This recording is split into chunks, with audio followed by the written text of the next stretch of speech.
আসসালামু আলাইকুম। আমাদের রিফাত মোটরস থেকে কুইক থ্রোটল লাগানো হয়েছে পালসার বাইকে। এখানে রেডিয়াম প্লাগ এবং out coil, radium out coil লাগানো হয়েছে। পিকআপটা কিন্তু অনেক হালকা হয়ে গেছে, আগের চাইতে অনেক স্মুথ হয়ে গেছে। তো এই লুকটা আমরা দেখব। এটার ব্যাক প্যানেলেও কিছু কাজ করা হয়েছে, মডিফাই করা হয়েছে। তো যাদের বাইকে মডিফাই করতে চান আমাদের রিফাত মোটরসে চলে আসতে পারেন।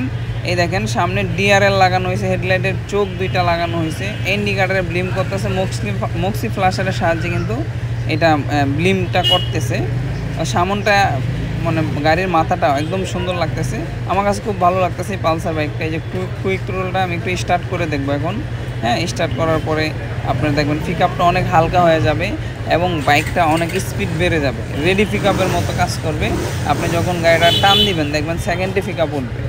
এত সুন্দর লাগবে, আপনি যখন চালাবেন এত আরাম লাগবে, স্মুথ হয়ে যাবে। এখানে দেখতে পাচ্ছেন ইঞ্জিন গ্যাস লাইন আছে, এটাতে লাগানো হয়েছে।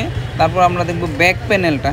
পিছনের সাইডটা দেখেন খুবই সুন্দর মডিফাই করা। নাম্বার প্লেটটা একটু নিচে দুইটা ছোটো ছোটো ইন্ডিকেটার আছে।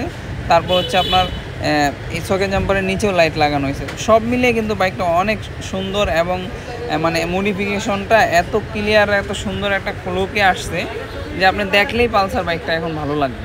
ঠিক আছে, এখানে একটা প্লাগের আউট কয়েলের তারটা রেডিয়াম লাইন লাগানো হয়েছে। তো এইটা আপনারা আপনাদের বাইকে করতে পারেন। এই কুইক থ্রোটলটা খুব অল্প খরচের মধ্যে যদি মডিফাই করতে চান তাহলে আপনার পালসার বাইক বা যে কোনো বাইকে আপনি মডিফাই করতে পারবেন। ঠিক আছে, এইটা হচ্ছে